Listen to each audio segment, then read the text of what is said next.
It is not always sunny in Philadelphia as the 76ers play their worst game of the year, and this team gets completely exposed by the Clippers.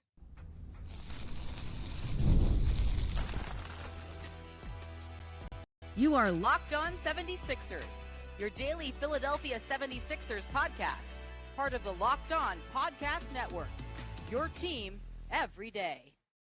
Welcome to Locked On 76ers. I'm Kayla Santiago alongside Keith Pompey with you all each and every day. And today's episode is sponsored by Game Time. Download the Game Time app, create an account, and use code Locked On NBA for $20 off your first purchase. So we're going to recap the horrid game against the Clippers a night ago. Also, this is reminding us of some of the process years and how that compares with the team with Paul George and Joel Embiid, something we didn't think we would say in this part of the season. And who is to blame? We've talked about the players being an issue, but Nick Nurse's conversation is now being brought out there. So, Keith, that game was just terrible. They never got into a rhythm. They slowed down the Eminem and Maxey and McCain, and they figured out how to defend those two guys. They didn't have the size. They didn't have the athleticism. It was really tough to watch. This team in the Clippers was just better in every single way. And Jaron McCain, who's been really, really hot on that hot streak, he still did have 18 points, but the Clippers really the first team to figure out how to defend him, and it worked very well. Yeah, it really did work well. And Jared McCain ended up with 18 points. But you know what? A lot of that came from the foul line. He shot 10 for 12. But from the floor, he was 3 for 15. He was 2 for 11 on threes. He had a streak of like 7 games or 8 games going with with 3 or more 3-pointers. He didn't get that. He had 7 games going with 20 or more points. That didn't happen. So it was just a bad night for him. But you know what? You're right. They did look exposed. It was horrible. I mean, and in a way, I get it. You don't have PG. You don't have Joel. You don't have Kyle Lowry. However, you know what? They were without those guys 2 nights ago, and they looked very well against the Brooklyn Nets. And then also we go back to the Cavs game on the first back-to-back of the season where PG and Joel didn't play, and they played with a lot of energy. I mean, they looked like a team that quit last night. And it's crazy to look at because my mind went to this would be the game that Joel Embiid would have needed to play. Now, once again, he's out with that swelling and he will be looked at again coming this week. But Zubac just completely exposed the middle. I mean, Gershon Yabusele did what he could. And then they bring in Drummond for a minute there. He was doing well. And then all of a sudden, they get out-rebounded completely in this game. I mean, their three-point percentage is something that we've been talking about all season long, just shooting 23% from beyond the perimeter last night, out-rebounded 44-33. So this was just a game that completely exposed the offense and the defense. We talked about having a smaller lineup, smaller guards, and that works for some matchups. But when you play a team like the Clippers, who is long, who's athletic, who has some size, I mean, the 76ers didn't even look like they should have been on the court right there. They looked like a really, really bad team. But that's just the reality of the situation right now. They are a bad team, especially without Joel Embiid and Paul George. They beat the Nets, but the Nets weren't the hottest coming into that game either. And now the Clippers just winning 5 straight after that win against the Philadelphia 76ers. Yeah, you're exactly right. I mean, we look at this, right? So James Harden was deemed to be a problem. James Harden was by far the best player on the floor. I mean, I take that back. Zubac might have been because Zubac was, but the thing about the Zubac thing is it was a matter of like the 76ers just having anybody who can contain them. Right. But yeah, you look at it. I mean, we look at the stats, right? The Clippers shot 58%. The Sixers shot 39.5. They shot 23.1% on threes. Now, this is something that happens all the time, but they finally got exposed in every category. We talk about, rebounding, whereas they were out rebounded 44-33, which is closer than it actually was. It seemed like they got some late rebounds. But then when we talk about points in the paint, the Clippers had 64 points in the paint. They were driving at will. They were doing whatever they wanted to them. it was bad. Like you said, they finally got exposed. And then you look at it, you know, Kelly Oubre Jr., he was a minus 40 in 30 minutes. A minus 40. That's not good. It is not. There was no type of flow either. I mean, the largest lead the Clippers had was 33. The largest lead for the Philadelphia 76ers, it was 2. It was 2 points. So the Sixers just going into this game. And the craziest thing to look at on my point of view here is they went in unmotivated and unprepared. And the Clippers over prepared for this game. They over prepared for Jaron McCain. And now you look at the rest of your schedule, Keith, and if your other teams doing your tape and looking at how this team is playing, well, you say, let me go back to that Clippers Sixers game because LA was able to figure out how to finally defend Jaron McCain. That's what teams are going to start doing. And if they caught that source of offense off, who else does this team have right now with Joel Embiid and Paul George being in and out? I mean, that does not look good going forward. And this team sits at 3-13. Yeah, you're exactly right. It doesn't look good going forward. I mean, it doesn't. And not only that, it's kind of like, we think about it. You said they were up 33. They shot 70% in the third quarter. Mhm. 70. I mean, come on. Come on. Yeah, they kind of got exposed. And then also, like, we'll talk more about it, but, some of the things like, you know, um, Yabusele, a great guy. We know that this and that. But I was just a little amazed that he got the start just Yeah. because of the size advantage. And let's face it, he's not a great rebounder. Now, he did have 10 rebounds or 11 rebounds the last game they had before that. But he tends to get dominated on the glass. So I was actually shocked that they went with him, especially knowing that rebounding is the one thing that Drummond is a lead at. So that kind of shocked me a little bit. My issue, and like you had said, we're going to touch on this in just a moment with Nick Nurse later on in the show. But how do you look at that and say, well, yeah, Zubac, we're going to put in Gershon Yabusele. Is Nick Nurse really looking at the game against the Nets and saying, you know what, that is the perfect sample size. This is what we're going to do, and we're going to be able to have this going forward? Come on now. I mean, we could have said, put Andre Drummond out there. We're not NBA coaches. So at the end of the day, that's a really tough decision on his part and why he made that decision and didn't talk about it too much in post game. But this team was just unprepared going into it. And I don't know if they got too excited about the numbers against the Brooklyn Nets, but this team looked completely wiped out. The Clippers knew what they were doing. The worst part about it is, James Harden was coming in with a little bit of a chip on his shoulder too, and he had his way time and time again. The defense around the perimeter continuously just not there. This team sits at 3-13 right now. Tyrese Maxey still not really 100%, couldn't get going. And I mean, when you look at your source of offense being Jaron McCain, and now that is cut off, this team doesn't really have a lot of other guys to look to. There wasn't a lot of bench there. Lowry didn't play as well. So when you look at it right now, the rotations aren't right. The starts aren't right. And this team, they're in trouble without Joel Embiid and Paul George. We're just going to look at it how it is. Yeah, they are, but you know what? The one thing is they are in trouble without them, and I do agree with that 100%. But the problem is they got to show better effort, right? Yeah. They do. They have to show better effort. You got to show fight. I mean, the thing is, what this game reminded me of when they played. Who was it? It was when they played the Memphis Grizzlies here, right? First Not time, yeah. not when they played them on Wednesday, but when they played them here. And you remember how Memphis was just got every ball, like every loose ball, just running up and down the court, dunking on them left and right, doing whatever they wanted to.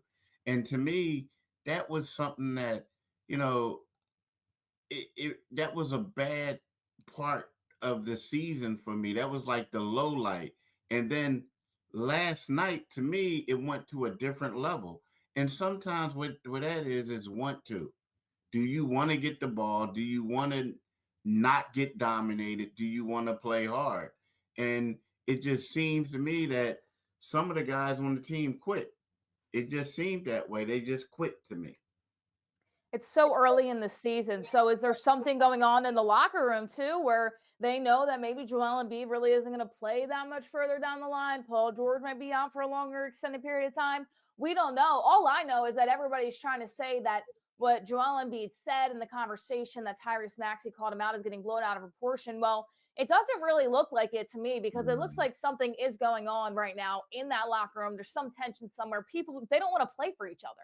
They do not want to play for each other. And it is being shown night in and night out. So it's bad right now for the Philadelphia 76ers.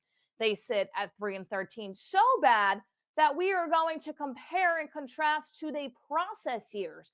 I know, I can't believe that's coming out of my mouth, but this is not when they had Tyrese Maxey, Paul George, and Joel Embiid, who won the MVP previously. We're talking the process years to now in 2024. So we're going to have to break that all down when we come back in just a moment. But first, we want to tell you about Skims. So if you're a guy or a girl and you want to go out there and get some Skims, make sure you do it today. It is great to wear for athletic leisure if you want to do that. Also under anything as well. You want to go make sure you check out Skims today. Let them know that we sent you after you place your order. Select podcast in the survey and select our show in the drop-down menu that follows. That is the Locked On Network and Locked On 76ers. If you want to get yourself something for Skims, it is the holidays as well. So you're thinking if a significant other or your brother, your sister, your parents might like some Skims gear, well, now is your chance to be able to get it. And if you're looking for the perfect gifts for the whole family, Skims just launched their biggest holiday shop ever. That's also available at skims.com. Once again, after you place your order, select podcast in the survey and select our show in the drop-down menu that follows. So the process years we're looking at right now, and that is not something that you want to compare this team with Joel Embiid and Paul George to, but we're looking at some of those numbers that have happened throughout the process years. And this is a game that reminded you exactly of that, Keith. And we've touched on it before, how the numbers kind of compare and contrast, but now you're seeing the product on the court and you're saying, all right, well, this is going back to what I really don't want to go back to. Yeah, it actually it was worse than the process, to be honest with you, because the difference between this period right now and the process was that the process had players who were fringe NBA players for the most part. Like it was like you had a couple young rookies, and outside of that, it was a glorified G League team, right? Right. We're going to be real. So, but they tried hard. Even though they weren't built to win a game, these guys wanted to go out there and win. What I saw last night reminded me of a couple of guys who basically said, we're not going to win and we don't care. And I just didn't see the effort. So when we look at it, yes, it was bad. They were getting booed. It was people were leaving early. I mean, the guys were just coming down the lane, doing whatever they wanted. But before they did it, because they were that much better than the Sixers, this time they did it because I felt like the Sixers laid down. I just felt like they quit. And to me, that's worse than the process. But you are right. If you don't like watch and see, okay, that's Eric Gordon. Okay, that's Andre Drummond. Okay, that's Tyrese Maxey, right? But if you just looked at the box score, you would swear that this was 2013-14, 2014-15, and so on. That's how bad it looked, Kayla. Yeah, we're looking a decade ahead now from those times, and things are starting to remind us of those years. And this team is constructed pretty poorly from this standpoint, in the sense of, I know you got to pay the guys at Joel Embiid and Paul George, but who do you have surrounding that? And it's a team that is just not gelling together. It's still early in the year, and that is the only thing right now saying that, oh, there might be some hope for this squad in the sense that there's still a long year left to play. But realistically, I look at it and I say, you don't have Joel Embiid and Paul George on back-to-backs. You know that right now they're being injury prone throughout this season. And this team cannot win games without them. They can't even win games with them on the court. So the chemistry is not there for this squad. And then they're talking about things that you're questioning in the sense of, that story getting leaked with Tyrese Maxey saying, and holding Joel Embiid accountable and saying we were just trying to talk amongst each other, help each other out. We just got to let it go. We got to forget about it. I mean, that is one of the biggest concerns right now. Joel Embiid came out and say, well, I'm not happy about who leaked that. They should be worrying about what's going on the court right now because clearly nothing's meshing. And to me, I don't know if I have any faith in this team right now. They're 3-13, and nothing has told us that, hey, once Joel Embiid and Paul George come back, they're going to be healthy. It's going to click. They're going to start winning games. Right now, they are the worst team in the NBA, and it is showing each and every night. They just don't want to be out there. Yeah, and to piggyback off of you, like even tonight or last night, it was one of those things where Tyrese was asked about it, but he was basically asked like, "What have you guys learned?" and like moving forward, and he was like, "Yeah, we're," and I'm paraphrasing, that they're kind of disappointed that it got out. And to me, I'm like, yo, you got bigger things than that stuff worrying about getting out. To be quite honest with you, I mean, the way that y'all been playing, you should be happy that it got out because then people know that you care a little bit, right? So you're right. They're worrying about all the wrong things. Um, they like even like I mean, it looks like they need to have another meeting, to be Mm-hmm. honest with you, because it looks like they regressed. I mean, they have. And I get it. I know that Joel wasn't out there. I know that PG wasn't out there and Kyle Lowry. But come on, you got a guy who says that he's going to be the rookie of the year and he's played like one. You have an all-star in Tyrese, and you have a bunch of role players who got better, right? Supposedly. Kelly Oubre wants to step up. He wants that role. I mean, no one would be upset if they lost, but the effort, like I said, wasn't there, and it reminds you of the tanking teams. And to be honest with you, the way that they look, and I know that they got 66 games left, whatever, but it's one of those things where they may be better off just saying, guess what? Let's get in the Cooper Flag sweepstakes because that's something that they need. So I want to ask you this here, Keith. We touched on some people alluding to that Joel Embiid's injury is worse than they're letting on. Maybe they should sit him the rest of the season. Maybe they should shut him down for the year. He just got the extension, though. He wants to go out there and play and then doesn't. Is this a situation you could see in your mind where it's saying, hey, we're going to wave the white flag because Joel cannot stay healthy and his knee is really bad and this team can't win anyway? Do you think there's conversations when trade deadline comes around to get other pieces? I mean, this is an organization and this fan base right now is losing faith in this team. People are saying, let's go, wave the flag, let's get a Cooper Flag, let's tank. But I don't know how you do that when you have on your roster Joel Embiid and Paul George, unless the medical staff says Joel's injury was this bad all along. He probably shouldn't have played this year. And then we should just close it off and shut him down for the rest of the season because this is not the process team that had no Joel Embiid in his prime, no Paul George, no Tyrese Maxey. I mean, these are serious good players on your roster, yet you're playing like you were in the process years when you were tanking. Yeah, that's here's the thing. The hard part about that is you want to see, well, first of all, the knee keeps swelling, Yeah. but you want to see if the swelling subsides. And then if so, let me see how these guys play together. Now, the thing is, like you said, it's hard to tank, but the way I'm looking at this team isn't going to go far, even if they make the playoffs, right? So you want to see it through because, but at the same time, if he's not going to get any better, I believe you do need to shut him down. You do, and maybe even shut Paul down. I mean, depending on with the hyperextended knee and the bone bruises, but yeah, shut him down and try to get people. Now the only problem is you went out there and you have a lot of free agents here. That came in. Guys came here to win a championship, and I don't know how they would react to that. Like, man, I came here. I didn't come here to be on the worst team in the league. This is crazy. And then you're going to deal with the drama that goes with it. But at the same time, like, if Joel Embiid can't go, you have no chance of going far. Because think about it. Yeah, you might get in the first round, but then you're going to lose in the first round. And to be honest with you, the way PG has been shooting, right?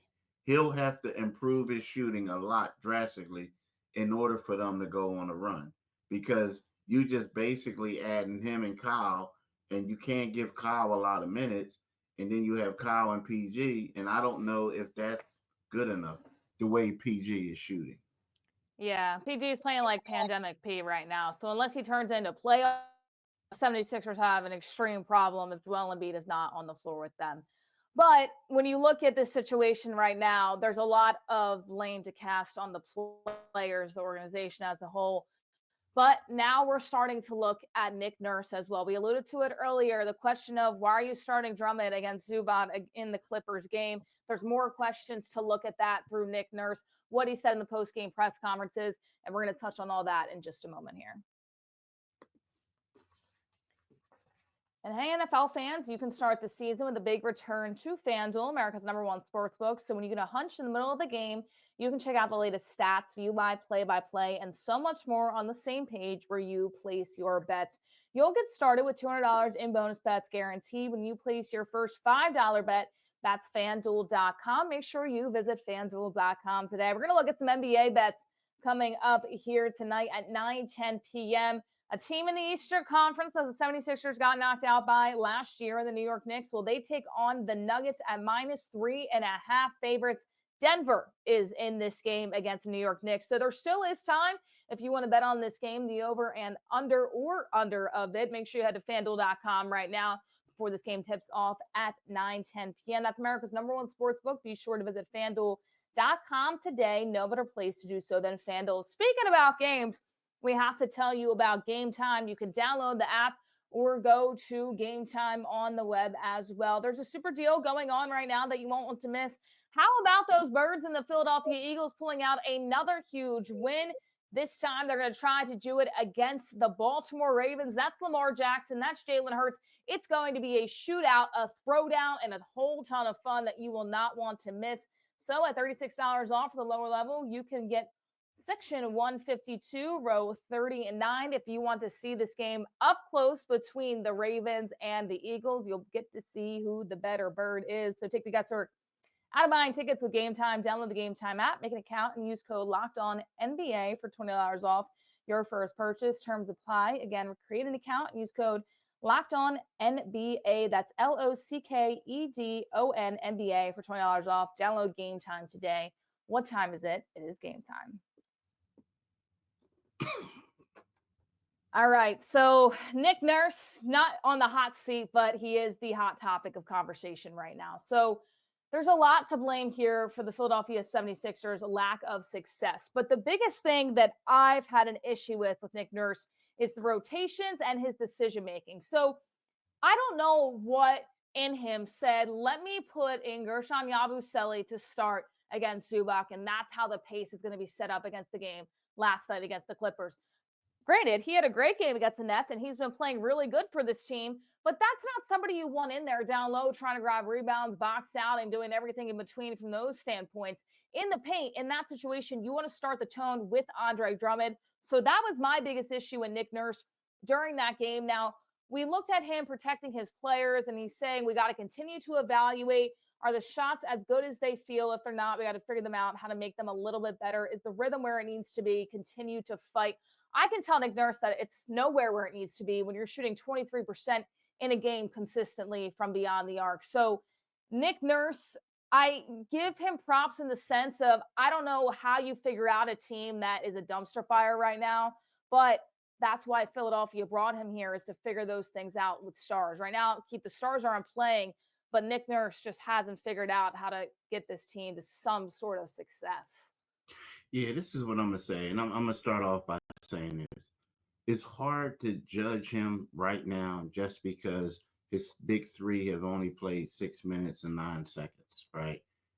But so it's hard. But the thing is that you said has a lot of validity to it.